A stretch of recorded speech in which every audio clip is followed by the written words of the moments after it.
இவ்விதமாக என்னையும் இந்த ஐக்கியத்திலே இணைத்துக் கொள்வது எனக்கு உங்களோடு கூட இணைந்து இந்த வேத பாடத்தை நான் செய்யும் போது அபரிமிதமாக நான் ஆசீர்வதிக்கப்படுகிறேன், நான் கட்டப்படுகிறேன். இந்த ஐக்கியத்திற்காக தேவனாகிய கர்த்தரை நான் துதிக்கிறேன். உங்கள் யாவருக்கும் நான் மிகுந்த நன்றியுள்ளவனாக இருக்கிறேன். நன்றியை நான் வாசிக்கிறேன். அவர்கள் தேவனை அறிந்தும் அவரை தேவனென்று மகிமைப்படுத்தாமலும் ஸ்தோத்திரியாமலும் இருந்து தங்கள் சிந்தனைகளினாலே வீணரானார்கள். உணர்வில்லாத அவர்களுடைய இருதயம் இருளடைந்தது. நாம அந்த முதலாவது பிரேஸ மாத்திரம் நாம எடுத்துக்கொண்டோம். தேவன் அவரை அறிந்தும் தேவன் என்று மகிமைப்படுத்தவில்லை என்பது மிக முக்கியமானது. அவர்கள் தேவனை மகிமைப்படுத்தவில்லை என்று பிளெயினாக எழுதவில்லை. அவர்கள் தேவனை அறிந்தும் தேவன் என்று மகிமைப்படுத்தவில்லை. They didn't worship or they didn't ascribe God as God. தேவனாக அவரை காணவில்லை, தேவன் என்று அவரை அக்னாலஜ் பண்ணவில்லை, தேவன் என்று அவருக்குரிய கனத்தை, அவருக்குரிய மகிமையை செலுத்தவில்லை என்பதுதான் அதனுடைய காரியம். இதை நாம் புரிந்து கொள்ள முற்படும் போது நாம் என்ன காரியத்திலே வந்தோம் என்றால், மனிதர்களாகிய நாம் பெற்று அனுபவிக்கிற இந்த ரட்சிப்பு அல்லது மனிதர்களை தேவன் பாவத்திலிருந்து ரட்சிப்பது, மனிதனை தேவன் பாவத்தினுடைய தண்டனையிலிருந்து, நித்திய மரணத்திலிருந்து, நித்திய நரகத்திலிருந்து ரட்சிக்கிற அந்த ரட்சிப்பை இதன் அடிப்படையிலே தான் டிசைன் பண்ணியிருக்கிறார், வடிவமைத்திருக்கிறார் என்று நாம் பார்த்து கொண்டு வந்தோம். எப்படி வடிவமைத்திருக்கிறார் என்றால், தேவனை தேவன் என்று மகிமைப்படுத்துகிற விதத்திலே இந்த ரட்சிப்பை வடிவமைத்திருக்கிறார். அல்லது இவ்விதமாக நாம் சொல்லலாம், இந்த ரட்சிப்பை நாம் அனுபவிக்கும் போது, இந்த ரட்சிப்பை நாம் அனுபவித்துக் கொண்டிருக்கும் போது, அல்லது கடைசியாக நாம் இந்த ஃபைனல் சல்வேஷன்ல ரட்சிப்பை நாம் அனுபவிக்கிற அந்த கடைசி கட்டம் வரையிலும் இந்த ரட்சிப்பினுடைய அதிபதி, இந்த ரட்சிப்பை நமக்கு அருளினவர், உண்டாக்கி என்னை பர்சனலாக தனிப்பட்ட முறையிலே என்னை ரட்சித்தவர் முழுக்க முழுக்க தேவனாகிய கர்த்தர் தான் என்று நான் ஒத்துக்கொள்ளும் போது தேவனை தேவன் என்று மகிமைப்படுத்துகிறேன். இதற்காக தான், இந்த பர்பஸ்க்காக தான் இதை இந்த விதத்திலே வடிவமைத்திருக்கிறார் என்று பார்த்து கொண்டு வருகிறோம். எந்த விதத்திலே வடிவமைத்திருக்கிறார் என்பதை நாம் அறிவதற்காக ஒரு வசனம் நமக்கு மிகவும் ஹெல்ப்ஃபுல்லாக இருக்கிறது என்று அதன் அடிப்படையிலே நாம் இதை பில்ட் பண்ணி கொண்டு வருகிறோம். எபேசியருக்கு எழுதின நிருபம் 8வது அதிகாரம் 8வது வசனம் தான் அந்த வசனம். அந்த வசனம் சொல்லுகிறது, கிருபையினாலே விசுவாசத்தை கொண்டு ரட்சிக்கப்பட்டீர்கள், இது உங்களால் உண்டானது அல்ல, இது தேவனுடைய ஈவு என்று. சோ இந்த ரட்சிப்பை நாம் பெற்று அனுபவிக்கிற இந்த விலையேற பெற்ற இந்த ரட்சிப்பை நாம் எந்த விதத்திலும் சம்பாதித்துக் கொள்ள முடியாது, அல்லது இதை நாம் ஏர்ன் பண்ண முடியாது. இதை தேவனாகிய கர்த்தர் தாமே அவருடைய குமாரனாகிய இயேசு கிறிஸ்துவை கொண்டு செய்து முடித்திருக்கிறார். இந்த ரட்சிப்பை இது இனாமாக இருக்கிறபடினாலே, இது ஈவாக இருக்கிறபடினாலே, இது கிஃப்டாக இருக்கிறபடினாலே இதை நாம் பெற்றுக்கொள்ளதான் முடியும்.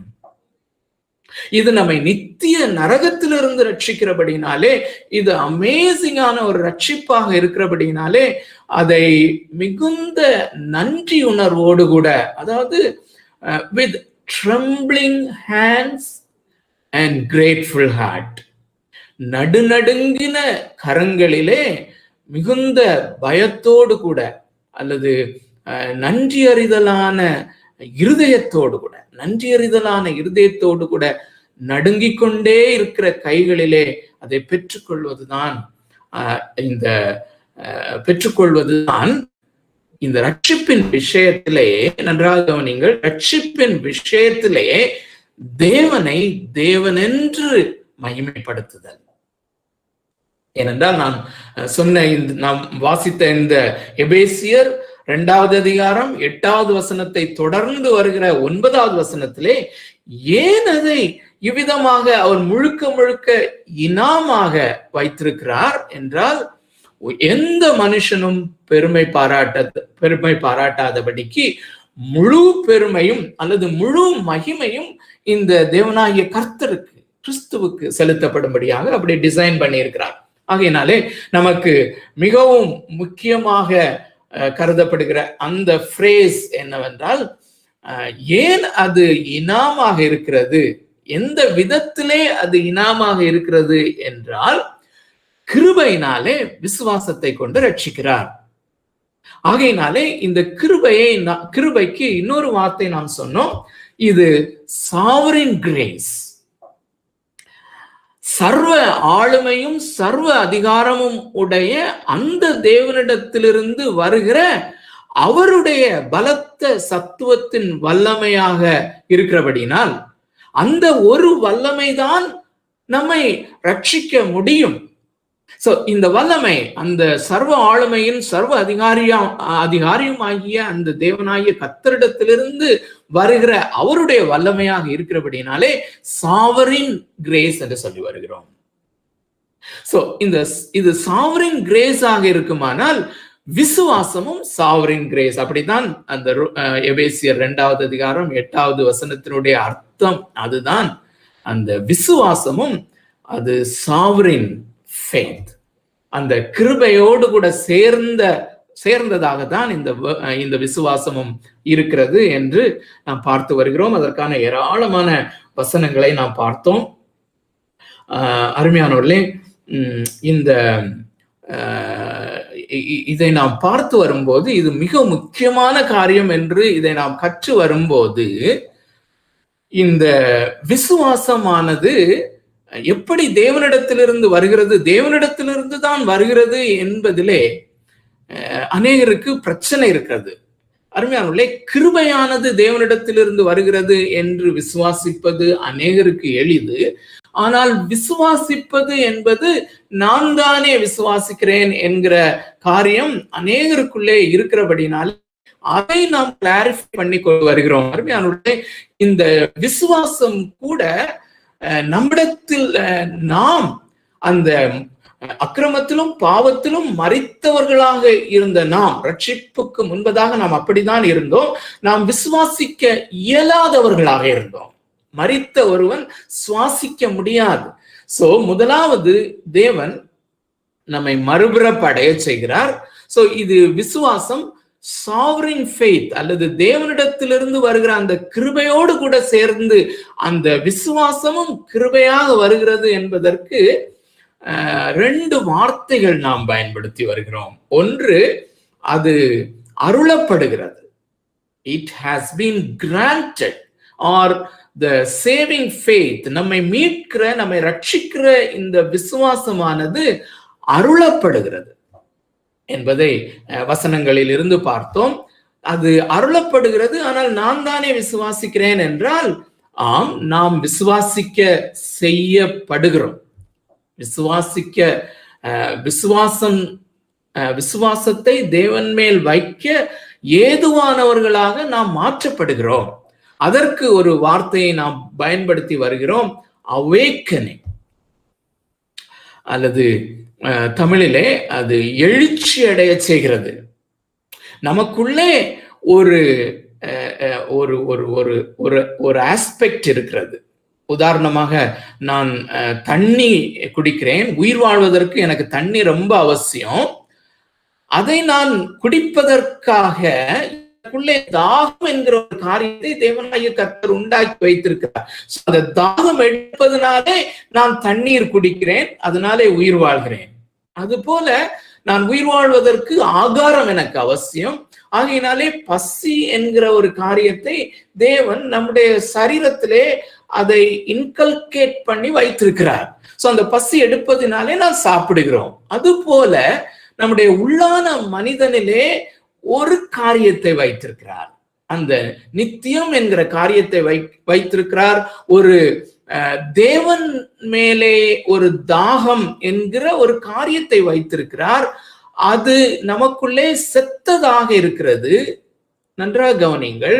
ஆனால் தேவன் நம்மை மறுபடியும் பிறக்க செய்யும் போது அந்த தேவனாகிய கர்த்தருடைய ஆவியானவர் அல்லது பரிசுத்த ஆவியானவர் என்கிற அந்த திருத்துவத்தின் மூன்றாமவர் நம்மை உயிர்ப்பிக்கும் போது, மரித்தவர்களாக இருந்த நம்முடைய உள்ளான மனிதனை அவர் உயிர்ப்பிக்கும் போது, அல்லது நாம் மறுபடியும் பிறக்க வைக்கப்படும் பொழுது, அந்த தாகத்தை போல இருக்கிற, அந்த பசியை போல இருக்கிற காரியம் நமக்குள்ளே உண்டாகிறது. தாகம், பசி என்று வைத்துக் கொள்ளலாம். அந்த தாகம், பசி என்கிற காரியத்தை தேவனாகிய கர்த்தர் நம்மை அந்த திருப்திப்படுத்துகிறார். இந்த ரெண்டும் இணைகிற அந்த ஒரு காரியத்தை தான் நாம் விசுவாசம் என்று சொல்கிறோம். விசுவாசம் என்னிலே உயிர்ப்பிக்கப்படுகிறது, அல்லது அந்த தாகம் என்கிற, தேவன் மேல் தாகம் என்கிற காரியம் என்னிலே உயிர்ப்பிக்கப்படுகிறது. அந்த நேரத்திலே அந்த இயேசு கிறிஸ்துவை, சுவிசேஷம் என்கிற நபராகிய இயேசு கிறிஸ்துவை மகிமையின் ஒளியாக பார்க்கிறேன். அந்த சுவிசேஷத்தை குறித்த அந்த வார்த்தையையும் அந்த பிரேஸையும் நாம் தொடர்ந்து ரிப்பீட் பண்ணி கொண்டிருக்கிறோம். இவர் யார்? இந்த இயேசு கிறிஸ்து யார்? தேவனுடைய சாயலாயிருக்கிற தேவனுடைய சாயலாயிருக்கிற கிறிஸ்துவின் சுவிசேஷத்தின் மகிமையான ஒளி என்று 2 கொரிந்தியர் 4வது அதிகாரத்துல நம்ம வாசிக்கிறோம். அது மாத்திரமல்ல, இயேசு கிறிஸ்துவின் முகத்தில் உள்ள தேவனுடைய மகிமையின் அறிவாகிய ஒளி. இந்த ஒளியை, இந்த பிரகாசத்தை நாம் பார்க்க மாட்டாதவர்களாக, அல்லது இது ஒன்றுதான் நமக்குள்ளே அந்த விசுவாசத்தை அவேக்கன் பண்ண முடியும், உயிர் பெற செய்ய முடியும். அப்படிதான் மனிதர்கள் எல்லாரையும் சிருஷ்டித்திருக்கிறார். என்று நாம் மறுபடியும் பிறந்தோமோ அன்று இந்த மகிமையின் ஒளியாகிய கிறிஸ்துவை, அந்த நீதியின் சூரியனை, அந்த ஒளியாகவே நாம் காணும்படியாக நம்முடைய இருதயம் திறக்கப்பட்டது. இந்த ப்ராசஸ் தான் விசுவாசம் என்று சொல்லுகிறோம், அல்லது அந்த தாகத்தை விசுவாசம் என்று சொல்லுகிறோம்.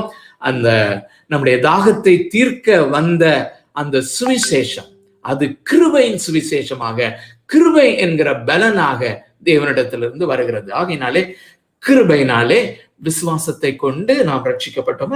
இன்று அநேகர் இப்படி கிருபையினாலே விசுவாசத்தை கொண்டு நாம் ரட்சிக்கப்படுகிற காரியத்தை தேவனாகிய கர்த்தர் வைத்திருக்கும் போது, இந்த சுவிசேஷத்தை பிசாசானவனும், அல்லது சுவிசேஷத்தினுடைய பர்சன் அண்ட் ப்ராமிஸ், 2 காரியங்கள் அந்த சுவிசேஷத்திலே ஒட்டி இருக்கிறது என்று பார்க்கிறோம். ஒன்று, சுவிசேஷத்தினுடைய நாயகராகிய அந்த நபராகிய ஒளிமயமான கிறிஸ்து. 2வது, இந்த ஒளிமயமான இந்த கிறிஸ்து என்கிற நபர் அருளி இருக்கிற சுவிசேஷத்தை சார்ந்த வாக்குத்தத்தங்கள்.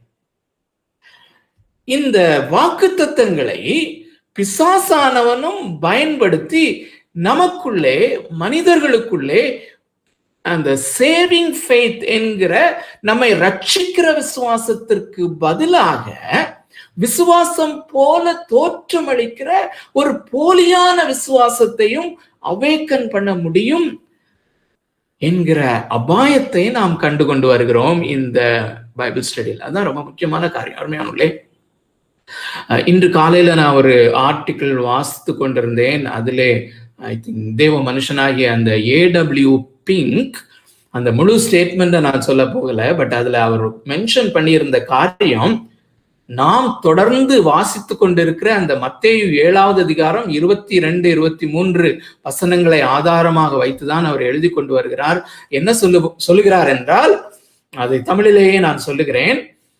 இந்த நான் மரிக்கும் போது தேவனுடைய ராஜ்யத்திலே பிரவேசிப்பேன் என்கிற போலியான அஷூரன்ஸோடு கூட வாழ்ந்து கொண்டிருக்கிற அநேகர், அந்த வார்த்தையை மாத்திரம் இங்கிலீஷ்ல சொல்லிட்டு தமிழ்ல சொல்றேன், அப்பதான் அதனுடைய இம்பாக்ட் நமக்கு தெரியும். இப்படி வாழ்நாளெல்லாம் நான் இயேசு கிறிஸ்துவை சொந்த ரட்சகராக ஏற்றுக்கொண்டிருக்கிறேன். இந்த வார்த்தை ரொம்ப முக்கியம். நான் இயேசு கிறிஸ்துவை சொந்த ரட்சகராக ஏற்றுக்கொண்டிருக்கிறேன். ஆகையினாலே இந்த ரட்சிப்பு நான் அடைந்திருக்கிறேன். விசுவாசம் உள்ளவர்களாகி ஞானஸ்தானம் பெற்றவர்கள் எத்தனை பேர்களோ அவர்களுக்கு தேவனுடைய பிள்ளைகளாகும்படி அதிகாரம் கொடுத்தார். அல்லது விசுவாசிக்கிறவன், விசுவாசித்து அவரை ஏற்றுக்கொள்ளுகிறவன் ரட்சிக்கப்படுவான் என்கிற அந்த வசனங்களை கொண்டு இவர்கள் மிகவும் உறுதியாக நம்பி இருக்கிற அநேகர் அந்த மரிக்கும் போது மரித்து, அவர் எழுதியிருக்கிற வார்த்தை இருந்தால், மரித்து நரகத்திலே அவர்கள் விழிப்பார்கள் என்று. என்னவென்றால் அவர்கள் மரிக்கிற அந்த காரியத்தை தூக்கத்துக்கு அவர் ஒப்பிடுகிறார். they slip into the depths, they slip into the sleep and they awaken immediately. The next moment they awaken, or they awake, they awake in hell. அது எத்தனை பயங்கரம் சொல்லி பாருங்க.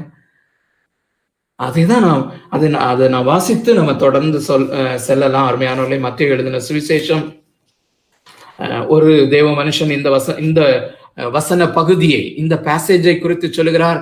One of the alarming verses in the Bible என்று சொல்லி, வேதாகமத்திலே மிகவும் பயமுறுத்தக்கூடிய வசனங்களிலே இது ஒரு வசனம் என்று. அருமையானவர்களே, வேதாகமத்திலே தேவனுடைய வார்த்தையிலே பயமுறுத்தக்கூடிய வசனங்கள் உண்டா? நிச்சயமாக உண்டு.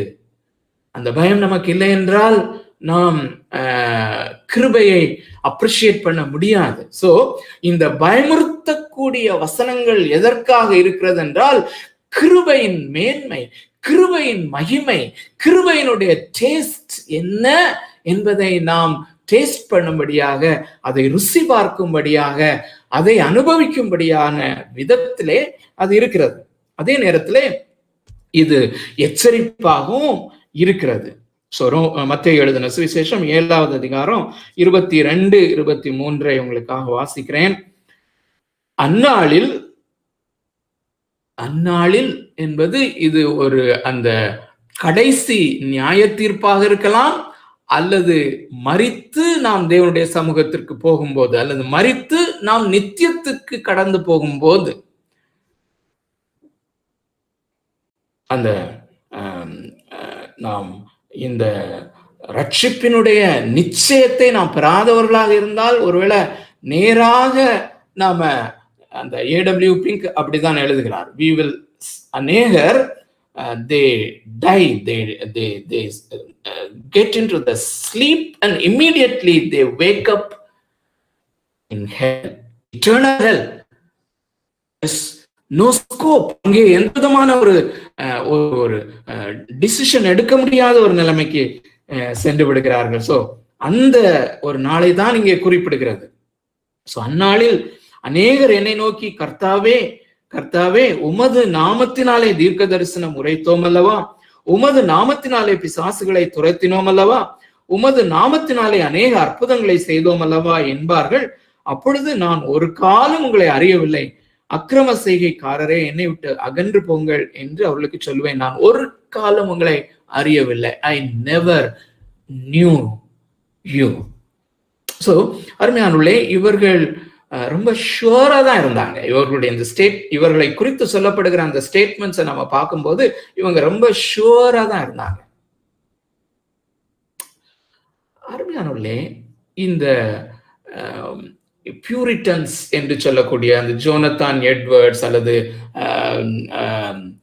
ஜார்ஜ் விக்ஃபீல்ட், ஜான் வெஸ்லி போன்ற தேவனுடைய மனிதர்கள் பிரசங்கித்துக் கொண்டிருந்த அந்த காலகட்டத்திலே, அவர்கள் அந்த காலகட்டத்தில் இருந்த அநேக இவாஞ்சலிசம், அநேக சுவிசேஷங்களையே அவர்கள் கிரிட்டிசைஸ் பண்ணி எழுதுகிறார்கள். கிரிட்டிசைஸ் என்றால் இது சரியான காரியம் அல்ல என்று, சரியான சுவிசேஷம் அல்ல என்று போதித்து வந்தார்கள்.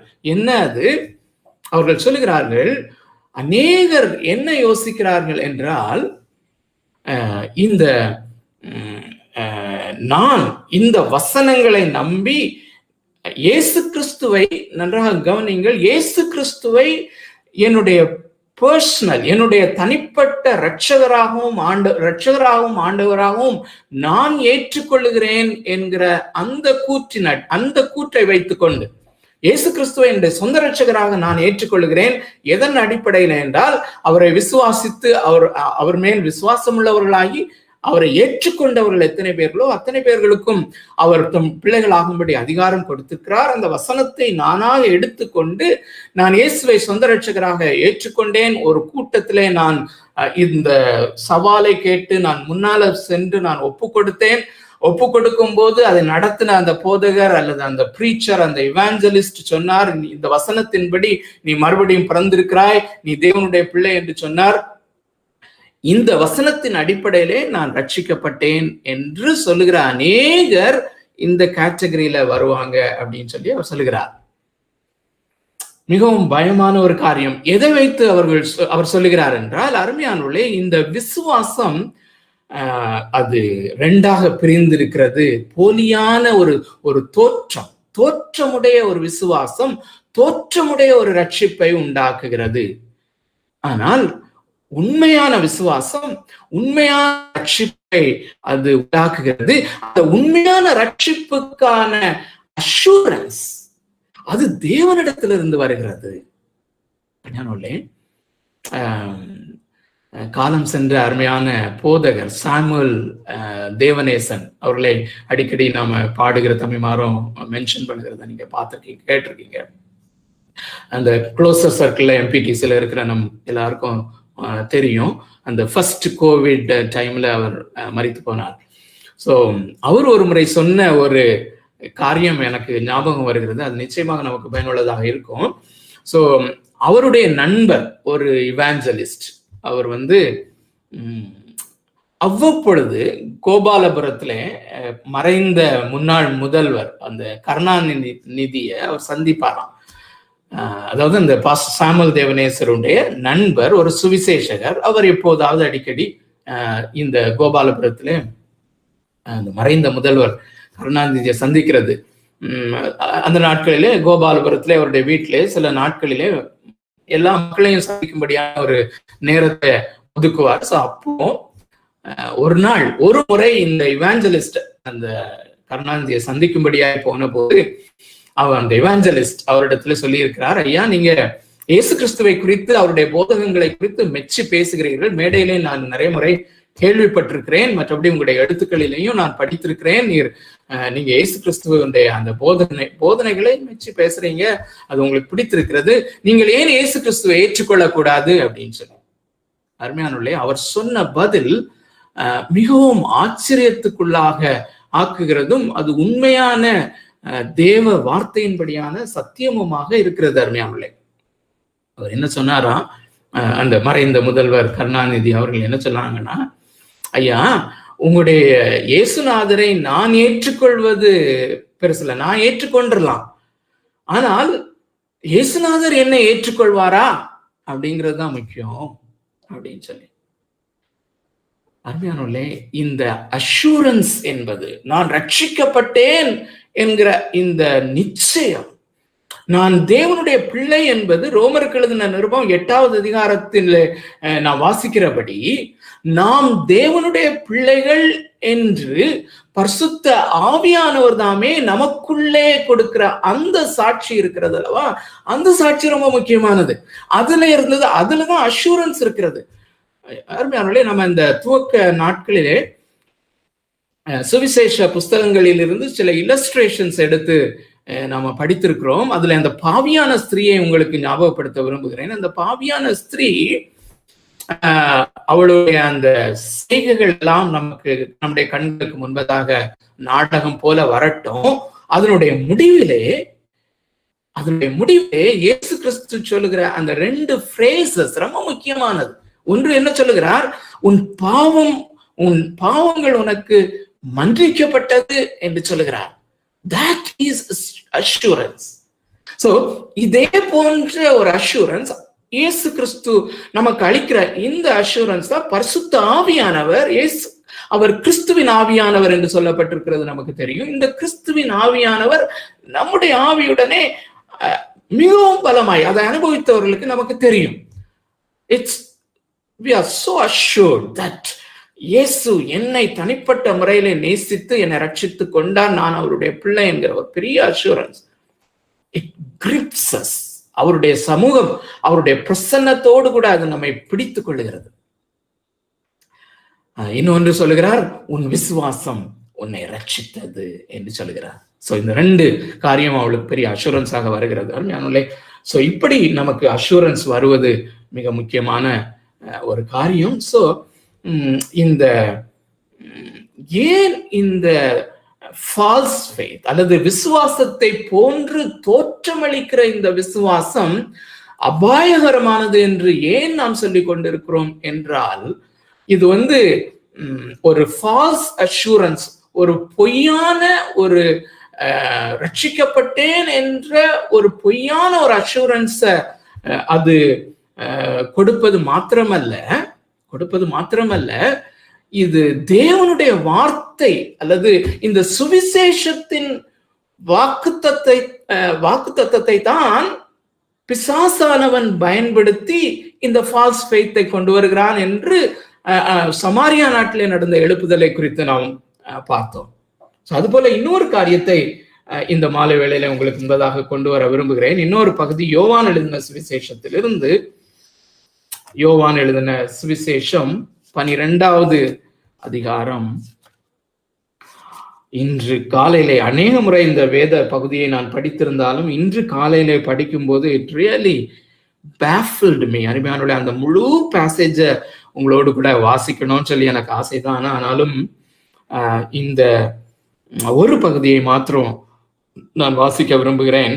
நீங்கள் இந்த பெர்ஸ்பெக்டிவ்ல அதுக்கு பிறகு இந்த முழு வேத பகுதியை வாசித்து பாருங்கள். முழு வேத பகுதி என்று நான் சொல்வது இந்த யோவான் 12வது அதிகாரம் 37வது வசனம் தொடங்கி 50 வரையிலும் நீங்கள் வீட்டிலே தனியா இருக்கும்போது வாசித்து பாருங்கள். 2 வசனத்தை உங்களுக்காக நான் வாசிக்க விரும்புகிறேன். தயவு செய்து உங்களுடைய வேதாகமத்தை திறந்து பாருங்கள். 42வது வசனமும் 43வது வசனமும். இதன் அடிப்படையிலே இந்த முழு பேசேஜ நீங்க பிறகு வாசிங்க. 42, 43 நான் வாசிக்கிறேன். ஆகிலும் அதிகாரிகளிலும் அநேகர் அவரிடத்தில் விசுவாசம் வைத்தார்கள். அந்த ஒவ்வொரு வார்த்தையையும் உன்னிப்பாக கவனியுங்கள், ஃபாலோ பண்ணுங்க. அதிகாரிகளிலும் அநேகர் அவரிடத்தில் விசுவாசம் வைத்தார்கள். அப்படி இருந்தும் ஜெப ஆலயத்துக்கு புறம்பாக்கப்படாதபடி பரிசேயர் நிமித்தம் அதை அறிக்கை பண்ணாதிருந்தார்கள்.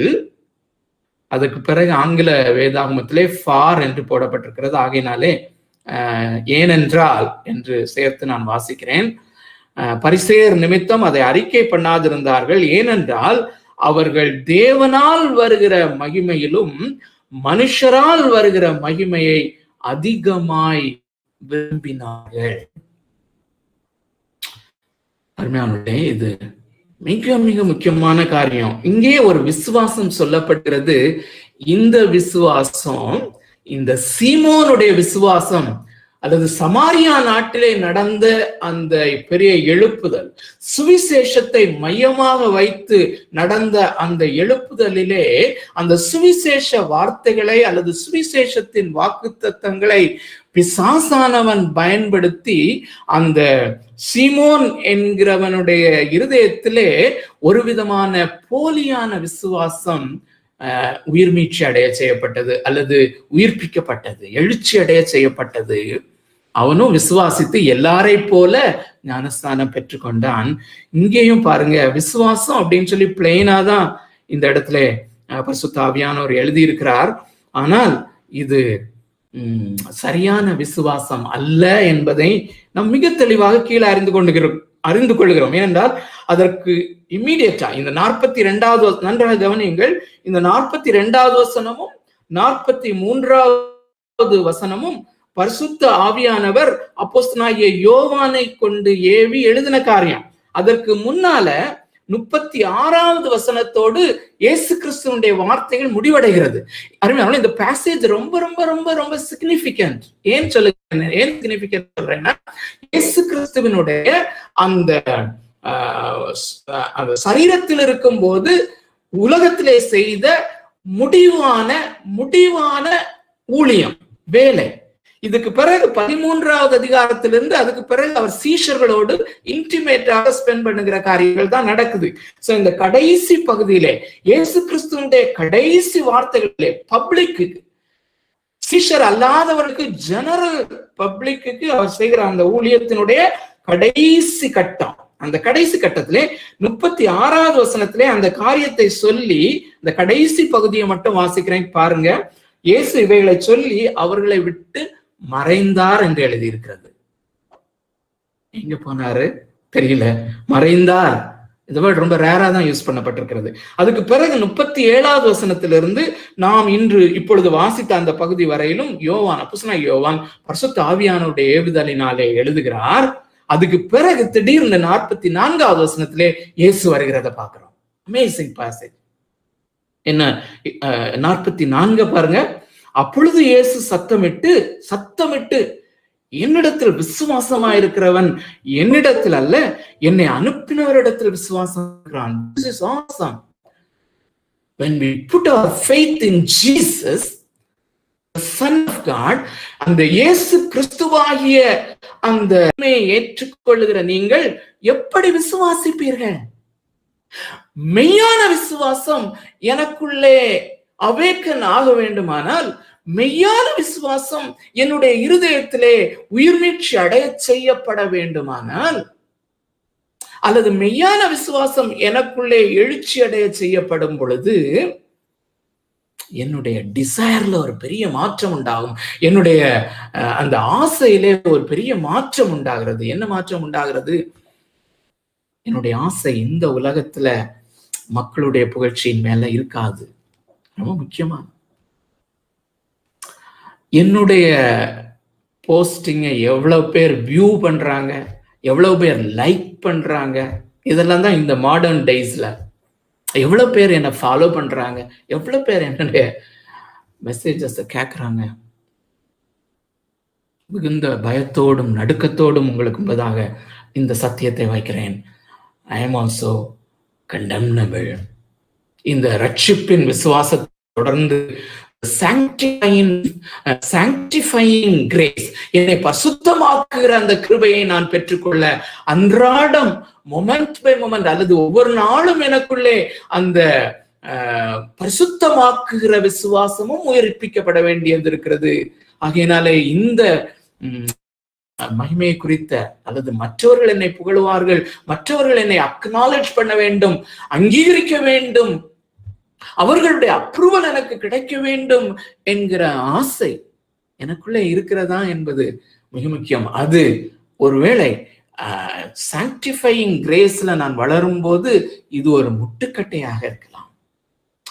சோ இதன் அடிப்படையிலே நான் இன்னொரு பேசேஜை நான் வாசிக்க விரும்புகிறேன். நாம் திருப்பிக் கொள்வோம். லூக்கா எழுதின சுவிசேஷம் 5வது அதிகாரம் 1வது வசனத்திலிருந்து 11வது வசனம் வரைக்கும் உள்ள இந்த ஒரு சம்பவத்திலே இயேசு கிறிஸ்து சீமோன் பேதுருவை சந்தித்த இந்த சந்திப்பிலே நடந்த இந்த காரியத்திலே இந்த உண்மையான விசுவாசம் எப்படி பேதுருவுக்குள்ளே அவேக்கன் பண்ணப்படுகிறது என்பதை நாம் பார்க்கும் பொழுது, கடந்த வாரத்திலே நாம் பார்த்த இந்த அடையாளங்களையும் இதிலே நாம் காண முடியும்.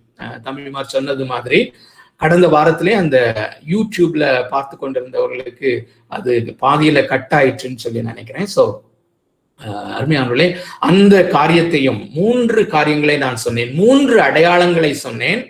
அல்லது நன்றாக கவனியுங்கள், பொய்யான விசுவாசம் அல்லது விசுவாசம் போல தோற்றமளிக்கிற விசுவாசத்தினுடைய 3 அபாயங்கள், அல்லது மெய்யான விசுவாசத்தினுடைய 3 அடையாளங்கள். இதை நான் கடந்த வாரத்திலே சொல்லியிருக்கிறேன்.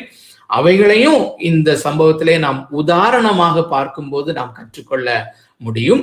அதை தொடர்ந்து இன்னும் ஒரே ஒரு அடையாளத்தை நேரம் இருக்குமானால் பார்ப்போம், இல்லாவிட்டால் தொடர்ந்து நாம் இந்த காரியங்களை போக்கஸ்டா தொடர்ந்து கர்த்தருக்கு சித்தமானால் தொடர்ந்து 8 அல்லது 10 வாரங்களுக்கு இவைகளையே நாம் கற்றுக்கொண்டிருப்போம்.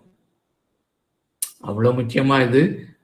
எஸ், அருமையானவர்களே, நம்முடைய அருமையானவர்களில் ஒருவரும் ஏமாந்து போகாதபடி இந்த நாட்களிலே பெரிய பெரிய மெகா சர்ச்சஸ்ல அருமையானவர்களே, கடந்த வாரத்துல அந்த ஜான் ஜபராஜ் என்று சொல்லக்கூடிய ஒருவருடைய அந்த வீடியோ கிளிப்பை நான் பார்க்கும்போது பெரிய ஆடம்பரத்தோடு வரவேற்று அவர் ஒரு கூட்டத்திற்கு கூட்டி கொண்டு போகப்படுகிறது. நீங்க பார்த்திருப்பீங்களான்னு தெரியல. I was really baffled. அருமையானவர்களே, மற்றவர்களுடைய புகழ்ச்சியை விரும்புறதுக்கு இது அப்பட்டமான வெளிப்படையான ஒரு காரியம். சோ அருமையானவர்களே, இவர்களை பின்பற்றுகிறவர்கள், இப்படிப்பட்டவர்களை பின்பற்றுகிறவர்கள் ஏராளமானவர்களாக இருக்கிறார்கள். அந்த A.W. பிங்க் சொல்ற மாதிரி, when they encounter with the death, let them not awake. அவங்களுக்கு தெரியாதபடியே அவர்கள் நரகத்திலே விழிக்கிறவர்களாக இருக்க வேண்டாம். நம்முடைய பிள்ளைகள் அப்படி வேண்டாம், நம்முடைய பேர பிள்ளைகள் அப்படி இருக்க வேண்டாம். அருமையானவர்களே, அந்த ஒரு காரியத்தோடு கூட, கண்ணோட்டத்தோடு கூட தொடர்ந்து ஆண்டுக்கு சித்தமானால் 8 அல்லது 10 வாரங்கள் ஒவ்வொன்றாக, ஒவ்வொரு கேரக்டராக, ஒவ்வொரு சைனாக நாம் பார்த்து கொண்டிருப்போம். லூக்கா எழுதின சுவிசேஷம் 5வது அதிகாரம் 1வது வசனத்திலிருந்து 11வது வசனம் முடிய, இதை பார்ப்பதற்கு முன்பதாக இன்னொரு காரியம் நமக்கு தெரிந்திருக்க வேண்டும். நம்மில் அநேகருக்கு இந்த காரியம், இந்த விசுவாசம் எப்படி எனக்குள்ளே அவேக்கன் ஆகிறது அல்லது உயிர்ப்பிக்கப்படுகிறது, அந்த ப்ராசஸ் என்ன என்றால், அந்த மகிமையான ஒளியை, அந்த நபரை, ஒளியாகி அந்த நபரை அல்லது தேவனாகிய கர்த்தர் கிறிஸ்துவிலே அல்லது கிறிஸ்துவை அல்லது அவர் நமக்காக வைத்திருக்கிற அந்த மறுமையினுடைய வாக்குத்தத்தங்கள், இவைகள் ரட்சிக்கப்படாமல் இருக்கும்போது இருதயம் இருளடைந்த ஒருவனுக்கு சூரியனை பாருன்னு சொன்னா அவனுக்கு ஒண்ணுமே தெரியாது. அது போலதான் இருந்துச்சு. ஆனால் என்று நாம் மறுபடியும் பிறந்தோமோ, நம்முடைய கண்கள் பிரகாசிக்கப்பட்ட பொழுது இதை பிரகாசமாக, ஒளியாக, மகிமையின் ஒளியாக நாம் பார்த்தோம்.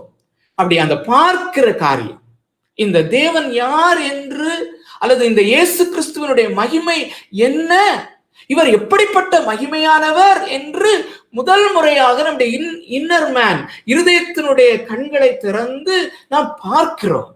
அந்த சீயிங் இஸ் பிலீவிங். அப்படி நாம் உள்ளான மனிதனுடைய கண்கள் திறக்கப்பட்டு பார்ப்பது விசுவாசம். அதோடு கூட அந்த பார்க்கிறதை நான் ரசிப்பது, என்னுடைய உள்ளான மனிதனுடைய இருதயத்திலே இருக்கிற அந்த வாயில் இருக்கிற டேஸ்ட் பட்ஸ், சுவை அரும்புகள் உயிர்ப்பிக்கப்பட்ட பொழுது நான் அதை ருசிக்கிறேன், இந்த மகிமையை ரசிக்கிறேன், அதிலே நாம் ஆனந்த மகிழ்ச்சி அடைகிறேன். இதான் விசுவாசம். இந்த விசுவாசத்திலே இந்த காரியங்கள் எல்லாம் அடங்கி இருக்கிறது. உண்மையான விசுவாசத்திலே இந்த காரியங்கள் எல்லாம் அடங்கி இருக்கிறது என்கிற அந்த காரியத்தை நம்முடைய மனதிலே வைத்தவர்களாக இந்த பேசேஜை நம்ம படிப்போமானால் நமக்கு அது, நான் படிக்கும் போதே இதனுடைய காரியங்களை நீங்கள் பெற்றுக்கொள்வீர்கள். ஸோ வாசிக்கலாம். நான் வாசிக்கிறேன் உங்களுக்காக. கொஞ்சம் பெரிய பேசேஜ் தான், ஆனாலும் பியூட்டிஃபுல் ஸ்டோரி, நமக்கு நல்லா தெரிந்த ஒரு காரியம் தான். வாசிக்கிறேன். தெளிவாக பின்பற்ற பரிசுத்த ஆவியானவர் நம்ம ஒவ்வொருவருக்கும் உதவி செய்வாராக.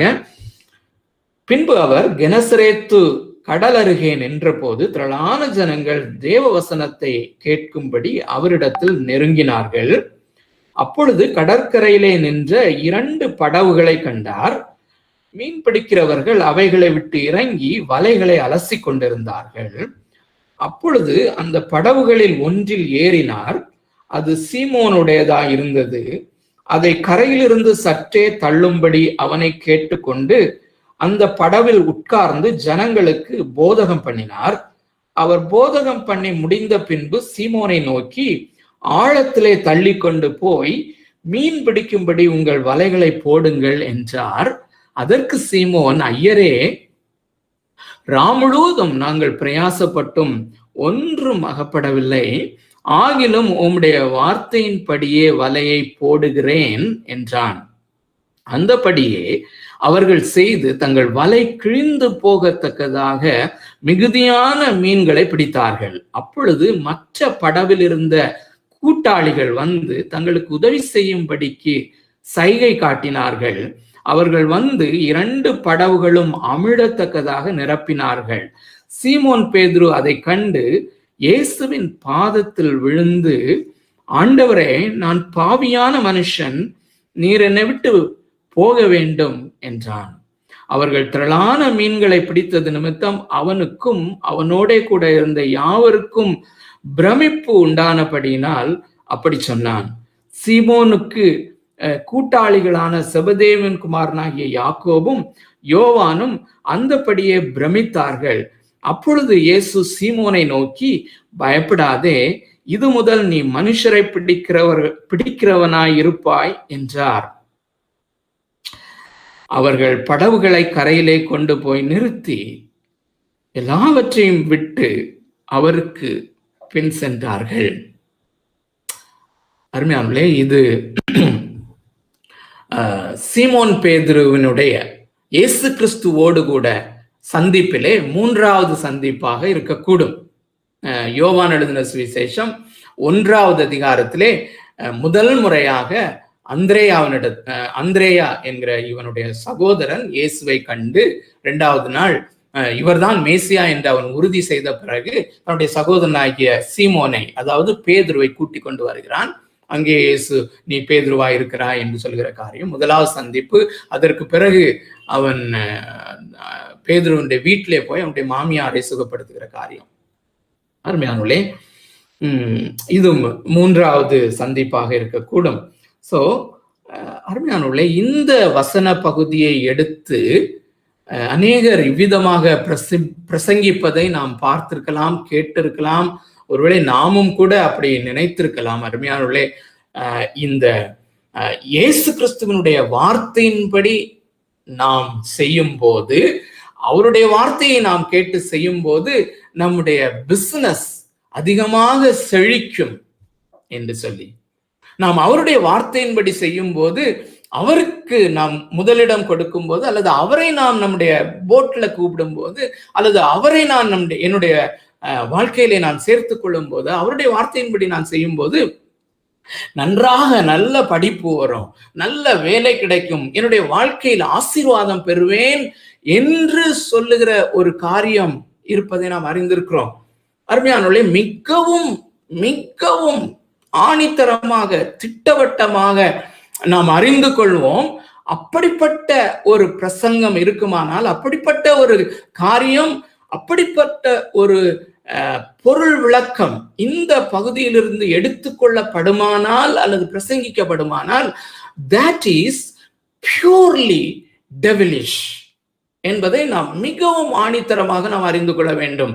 It comes from the devil என்பதிலே நாம் கொஞ்சமும் நாம் அங்குமிங்கும் அசைய வேண்டிய அவசியம் இல்லை. அருமையானவர்களே, நான் ஏனோதானோ என்று ஹாஃபஸாடாக இந்த சத்தியத்தை, இந்த காரியத்தை உங்களுக்கு முன்பதாக நான் கொண்டு வரவில்லை. இந்த ஒரு காரியத்தை குறித்து அதிகமாக ஸ்ட்ரகிள் பண்ணி ஒரு சில காரியங்களின் உறுதிப்பாட்டோடு கூட நான் உங்களுக்கு முன்பதாக இந்த காரியத்தை நான் வைக்கிறேன்.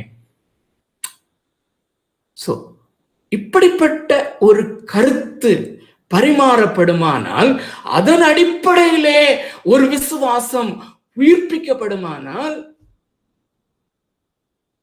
that is fake faith, dangerous, மிகவும் அபாயகரமான ஒரு விசுவாசத்தை அது உயிர்ப்பிக்க கூடும். அதன் அடிப்படையிலே வருகிற காமன் கிரேஸ், பொதுவாக தேவன் அருளுகிற, எல்லாருக்கும் அருளுகிற அந்த கிருபையை பெற்று they may be living in assumption that it is God's saving grace. இது தேவனாய கர்த்தரிடத்திலிருந்து வருகிற இந்த ரட்சிப்பின் விசுவாசம், ரட்சிப்பின் கிருபை, ரட்சிக்கும் கிருபை என்று தவறுதலான ஒரு அசம்ஷனுக்குள்ளாக செல்ல வாய்ப்பு இருக்கிறது.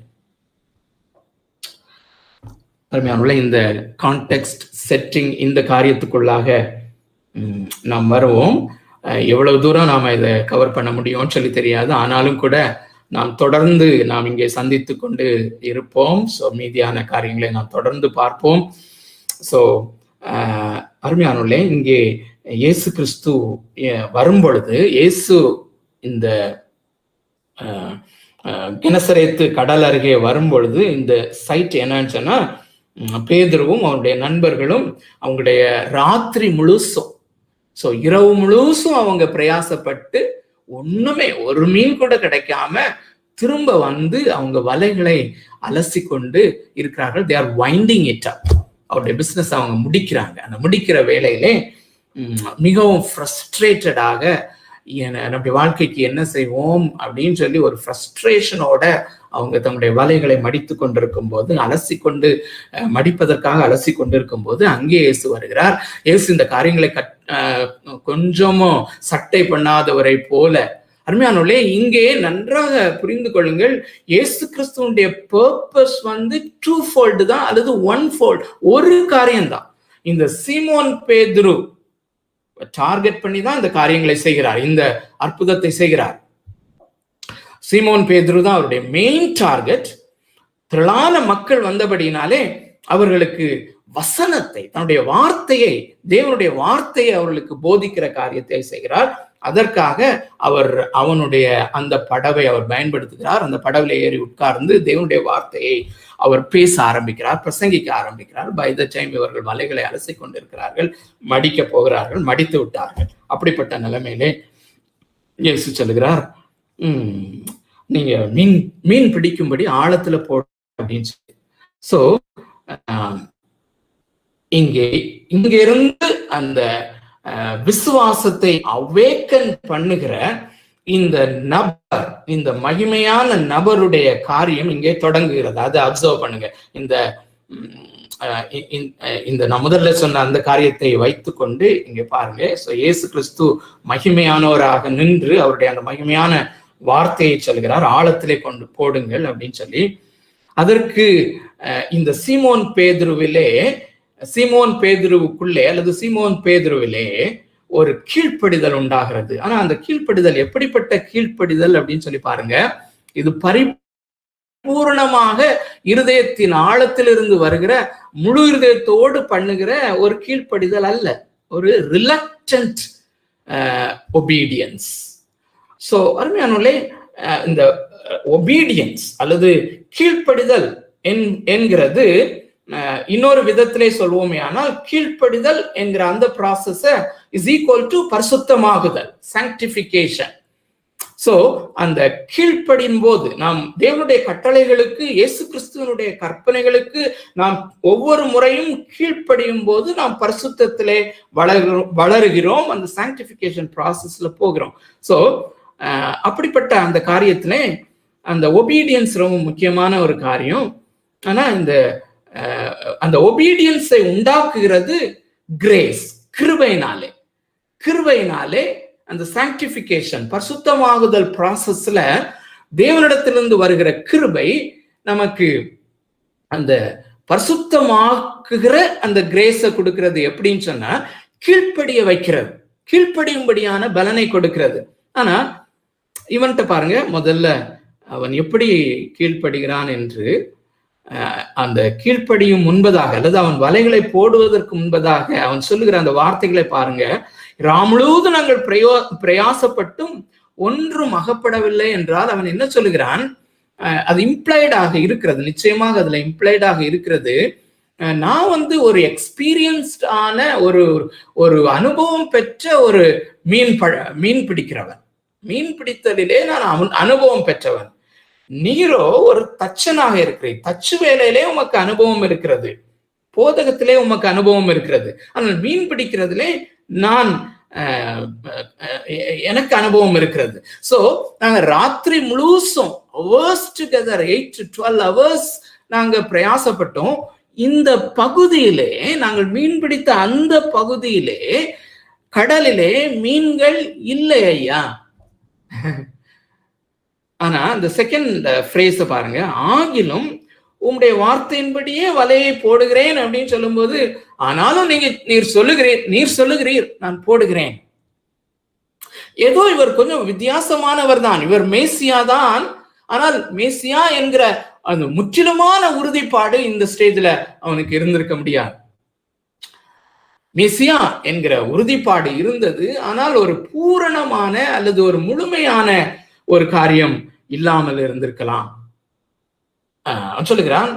சோ இதற்கு முன்பதாக அந்த தன்னுடைய மாமியை அவன் சுகமாக்கும் போதும் இவன் நிச்சயமாக ஆச்சரியப்பட்டிருக்க வாய்ப்பு இருக்கு. அதை குறித்து தெளிவாக எழுதியிருக்காவிட்டாலும், இவர் யாரோ ஜுரத்திற்கு கட்டளை கொடுக்கிறார். இவர் கட்டளை கொடுக்க ஒரு ஜுரம் அப்படியே இறங்கி விடுகிறது. A man who is able to command a fever of the germs causing the fever. அந்த ஜுரத்தை உண்டாக்குகிற அந்த ஜெர்ம்ஸ்க்கு கட்டளை கொடுக்கிற, அந்த ஜுரத்திற்கு கட்டளை கொடுக்கிற ஒரு மேசியா வல்லமை உள்ளவர் தான். சோ அதனால நீர் விசேஷித்தவர், மேசியா என்பது தெரியும். ஆனால் ரிலக்டண்டாக என்னுடைய வலையை நான் போடுகிறேன் என்று சொல்லி அவன் போடுகிறான். ஸோ 6வது வசனத்திலே அந்தபடியே அவர்கள் செய்து தங்கள் வலை கிழிந்து போகத்தக்கதாக மிகுதியான மீன்களை அவர்கள் பிடித்து கொண்டு வருகிறார்கள். 7வது வசனத்திலே 2 படகுகளும் அமிழத்தக்கதாக அதை நிரம்புகிறது.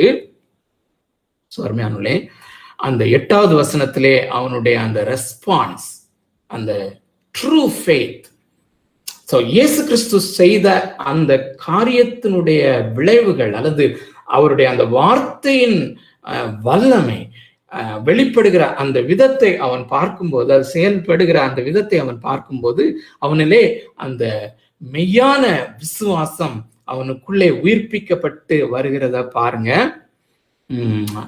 முதலாவது அவனிலே பார்க்கிற அந்த காரியம் வர்ஷிப், ஆராதனை. ஆராதனை எப்பொழுது வருகிறது? இந்த 8வது வசனத்தை திரும்பவும் வாசிக்கிறேன், உன்னிப்பாக கவனமாக அதை பின்பற்றுங்க, ஃபாலோ பண்ணுங்க.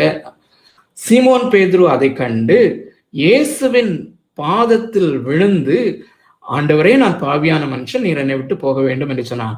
சோ அவருடைய பாதத்திலே விழுகிறான். I think it's an awesome attitude of worship. அருமையானவர்களே, நிச்சயமா இதற்குள்ள இம்ப்ளைட் என்னவென்றால், நான் ஏதோ ரிலக்டண்டா தான் போனேன். ஏனென்றால் நன்றாக கவனிங்கள், இந்த இயேசு கிறிஸ்து மேசியா தான். ஆனால் மேசியா என்றால் யார், இந்த தேவனுடைய குமாரன் என்றால் யார் என்பதை சரியாக அவன் பை எக்ஸ்பீரியன்ஸ், தன்னுடைய அனுபவத்திலே அறிந்திருந்தானால் அல்லது தன்னுடைய இருதயத்திலே அவன் அறிந்திருந்தானால், அவனுடைய இருதயத்திலே அவன் உணர்ந்து அறிந்திருந்தானால் அவன் முதல்ல விழுந்திருப்பான். அல்லது அவனுடைய ஆட்டிடியூட் வேற மாதிரி இருந்திருக்கும், அவனுடைய வார்த்தைகள், அந்த கீழ்ப்படுகிற காரியங்கள் வேற மாதிரி இருந்திருக்கும். ஆனால் இங்கே அவன் விழுகிறான். சோ விழும்போது அருமையானவர்களே, நிச்சயமாக அவனுக்குள்ளே வந்த காரியம், இந்த மேசியா என்பவர் மீன்களுக்கு கட்டளை கொடுக்கிறவர். There was really a few hours back, ஒரு சில மணி நேரங்களுக்கு முன்பதாக இந்த ஏரியாவிலேயே மீன்கள் இல்லை. ஆனால் இவர் சாதாரண மனிதர் அல்ல, இவர் பழைய ஏற்பாட்டின் புஸ்தகங்களிலே எழுதியிருக்கிற I am that I am, நான் இருக்கிறவராகவே இருக்கிறேன் என்று சொன்ன சர்வ ஆளுமையுடைய தேவன், அந்த சீனாய் மலையிலே இறங்கின அந்த வல்லமையின் தேவன்.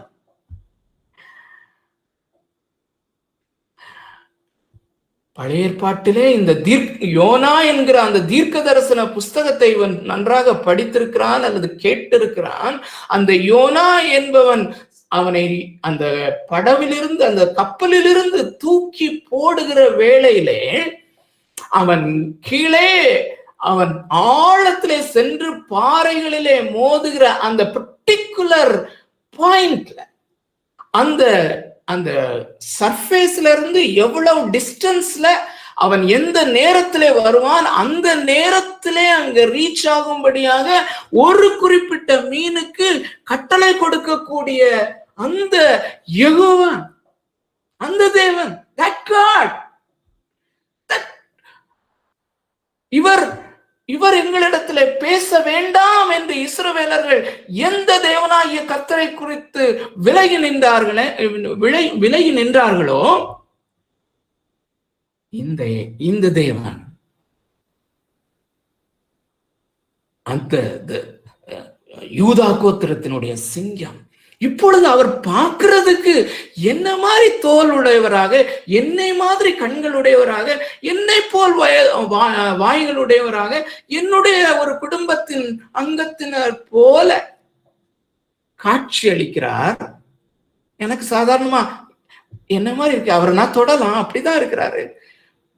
But he is God. அருமையானவர்களே,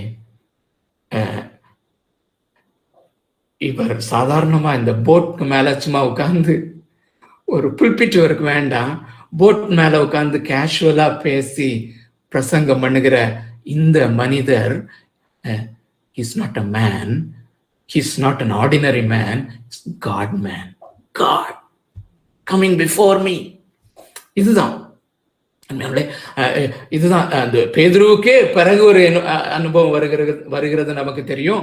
இந்த பேதுருவின் இடத்துல அந்த டாக்ஸ் கட்டுறதுக்காக பணம் இல்லாம இருக்கிற நேரத்திலே இந்த பேதுருவுக்கு கட்டளை கொடுத்தவர், நீ போய் தூண்டில் போடு, மீன் வரும்னு சொன்ன மீனுக்கு கட்டளை கொடுத்தவர். சரியா பேதுரு புறப்பட்டு வரும்போது அவன் தூண்டில் போடும்போது இன்னும் நேரமாக இருக்கும் என்று அத ஒரு மீனுக்கு கட்டளையிட்டு, அந்த மீனை அதற்கு முன்பதாக ஒரு வெள்ளிக்காசை விழுங்க வைத்து இவனுடைய அந்த தூண்டிலே மாட்டும்படியாக கட்டளை கொடுக்க வல்லவர். He can only be the creator God who is sovereign over. அந்த யோனா தீர்க்க தரிசன புஸ்தகத்திலே ஒரு புழுவுக்கு கூட கட்டளை கொடுக்கக்கூடிய அந்த சர்வ ஆளுமையும் சர்வ அதிகாரமும் உடைய அந்த தேவன் தான் என் முன்னால நிற்கிறார் என்கிற கண்கள் அவனுக்கு திறக்கப்பட்டது. It's not only the Lion of Judah, he is not only the lamb. அவர் ஒரு சாந்தமான ஒரு ஆட்டுக்குட்டி மாத்திரமல்ல, அவர் அந்த யூதா கோத்திரத்து சிங்கம். இட்டர்னலா எங்களை ஆளுகை செய்ய போகிற, உலகத்தை ஆளுகை செய்ய போகிற ராஜாதி ராஜா. அதனால்தான் பாதத்திலே விழுந்தான். சோ நான் கடந்த வாரத்திலே சொன்ன முதலாவது அடையாளம், the sign of the true faith, மெய்யான விசுவாசம் உயிர்ப்பிக்கப்படும் போது அது தேவனை மகிமைப்படுத்தும், தேவனை தேவனாக மகிமைப்படுத்தும். அது எதன் அடிப்படையிலே இருக்கிறது என்றால், தேவன் யார் என்று அறிந்து கொண்டு ரெஸ்பாண்ட் பண்ணுகிறது. ஆனால் அந்த போலியான விசுவாசம் என்பது தேவனை மகிமைப்படுத்தாது, தேவனை மையப்படுத்தாது. நான் விசுவாசித்தேன் ஆகையினாலே எனக்கு சுகம் கிடைத்தது, நான் விசுவாசித்தேன் ஆகையினாலே எனக்கு இந்த அற்புதம் நடந்தது. ஒருவேளை இந்த பேதுரு அப்படி சொல்லி இருக்க கூடும் இல்ல. இந்த 5வது வசனத்துல பாத்தீங்கன்னா அவனோட ஃப்ரெண்ட்ஸ், அவனுடைய நண்பர்கள் கூட இருக்கிறாங்க. ஆனா இங்க பேதுரு தன்னந்தனியா பேதுரு வலையை போடுகிறான் அப்படிதான் போட்டிருக்கு. சோ அவன் மற்றவங்களை பார்த்து சொல்லியிருக்கலாம், பாத்தியா நீங்க எல்லாம் கிண்டல் பண்ணீங்க, நான் அவருடைய வார்த்தைக்கு கீழ்ப்படிஞ்சதுனால எனக்கு கிடைச்சது. ஸோ தன்னுடைய ஒபீடியன்ஸ ஒருவேளை அங்க மையப்படுத்தி இருக்க முடியும், மகிமைப்படுத்தி இருக்க முடியும். It's not my obedience, I cannot obey. தெளிவாய் வாசிக்கிறோம் ரோமர் 8வது அதிகாரம் 7வது வசனத்துல, ஜென்ம சுவாபம் உள்ள அந்த மாம்சமானது, அது நமக்குள்ளே இருக்கிற மாம்சம் அந்த ஆவிக்கு கீழ்ப்படிய, தேவனுக்கு கீழ்ப்படிய முடியாது, நியாயப்பிரமாணங்களுக்கு, தேவனுடைய கட்டளைகளுக்கு கீழ்ப்படிய முடியாததாக இருக்கிறது. அது கீழ்ப்படியாமலும் கீழ்ப்படிய கூடாமலும் இருக்கிறது என்கிற அந்த ஃப்ரேஸை பயன்படுத்துகிறார்.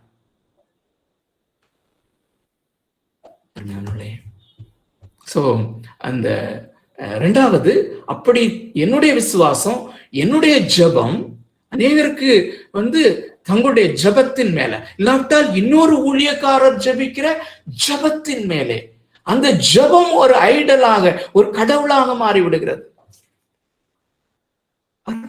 மயிர் இழையிலேதான் வித்தியாசம். இது தேவனை மையப்படுத்துவது போலதான் இருக்கிறது. தேவனிடத்திலே தானே நான் ஜெபிக்கிறேன், தேவனிடத்தில் தானே விசுவாசம் என்று, ஆனால் அது என்னுடைய விசுவாசத்தை நான் விசுவாசித்தேன் என்று அங்கே மையப்படுத்துகிறது. அப்போ அது தேவன் உண்மையுள்ளவர் என்கிற அறிவின் அடிப்படையிலே அல்ல, தேவன் உண்மையுள்ளவர், வாக்குத்தத்தம் பண்ணினவர் உண்மையுள்ளவர் என்கிற அறிவின் அடிப்படையிலே வருகிற அந்த விசுவாசமானது அது எல்லாருக்கும் ஒன்று போல இருக்கிறது. ஆனால் மனிதனை மையப்படுத்துகிற காரியம் நான் விசுவாசித்தேன், எனக்கு நடந்தது, அவன் விசுவாசிக்கல, அதனால அவனுக்கு நடக்கல அப்படின்னு சொல்லும் போது தேவனுடைய குணாதிசயம் தூளிலே மிதிக்கப்படுகிறது அல்லவா? He is faithful to one person and he is unfaithful to another person. அவருடைய வாக்குத்தத்தம் பண்ணின அந்த வாக்குத்தத்தத்திலே அவர் ஒரு சிலருக்கு உண்மை உள்ளவராக இருக்கிறார், ஒரு சிலருக்கு உண்மை உள்ளவராக இல்லை என்று. அண்ட் ரெண்டாவது காரியம் நான் சொன்னேன், அந்த உண்மையான விசுவாசம் உயிர்ப்பிக்கப்படும் பொழுது இயேசு கிறிஸ்துவின் மேலே அல்லது தேவன் மேலே அன்பு வரும். அந்த பொய்யான விசுவாசம் உயிர்ப்பிக்கப்படும் போது உலகத்தின் மேலே பாசம், உலகத்தின் மேலே அன்பு, உலகத்தின் அந்த பொருள்களின் மேலே அன்பு. அருமையானவர்களே, இந்த இடத்துல இந்த பேதுருவுக்கு பிரமிப்பை உண்டாக்கின காரியம் அல்லது அவன் ஆசீர்வாதம் என்று நம்பின காரியம், அல்லது அவனுடைய போக்கஸ், நன்றாக கவனிங்கள், இது மிக முக்கியமான காரியம். அவனுடைய போக்கஸ், அவனுடைய கண்கள் இந்த மீன்களின் மேலே இருந்ததென்றால், அல்லது இந்த உலகத்தினுடைய சக்சஸ் மேல, வெற்றியின் மேலே இருந்திருக்குமானால், அவன் எவ்வளவு சந்தோஷமாக அந்த மீன்களை அள்ளிக்கொண்டு அவன் வீட்டுக்கு சென்றிருப்பான்.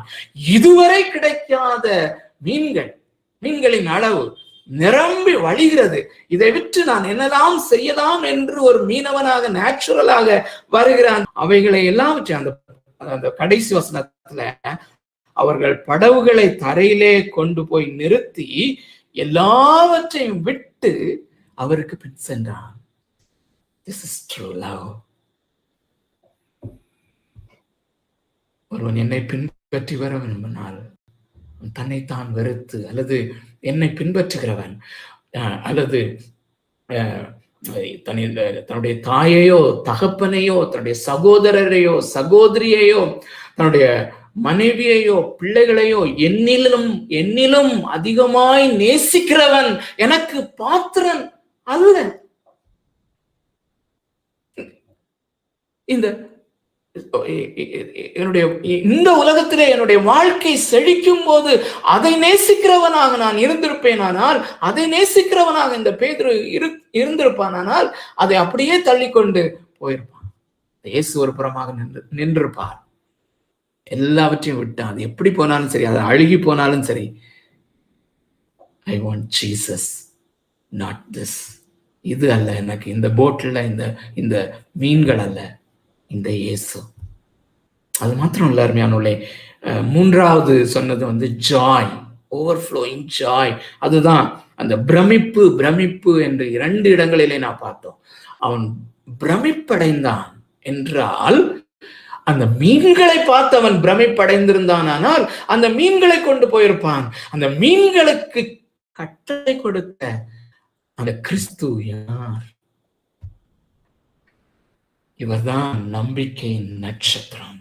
His joy, the excitement of his joy, அவனுடைய அந்த பிரமிப்பு மகிழ்ச்சியினுடைய ஒரு எக்ஸ்பிரஷன்.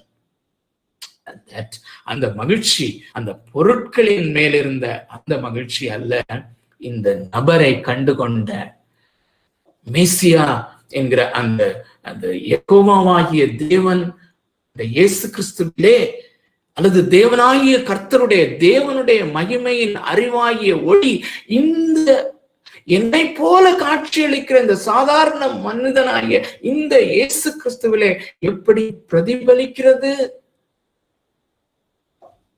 என்பதை அநேகர் அந்த நாட்களிலே பரிசேயர்களும் வேதபாரர்களும் காண முடியல. நான் காண்கிறேன். This is the joyful excitement. So இந்த 3 காரியங்களை நாம் ஞாபகத்தில் வைத்திருப்போம். தொடர்ந்து நம்ம அடுத்த வாரத்துல மீதியான காரியங்களை பார்க்க தேவனாகிய கர்த்தர் நமக்கு உதவி செய்வாராக. கர்த்தர் தாமே இந்த வசனங்களினால் நம்மை தொடர்ந்து ஆசீர்வதித்து நடத்துவாராக. ஆமென்.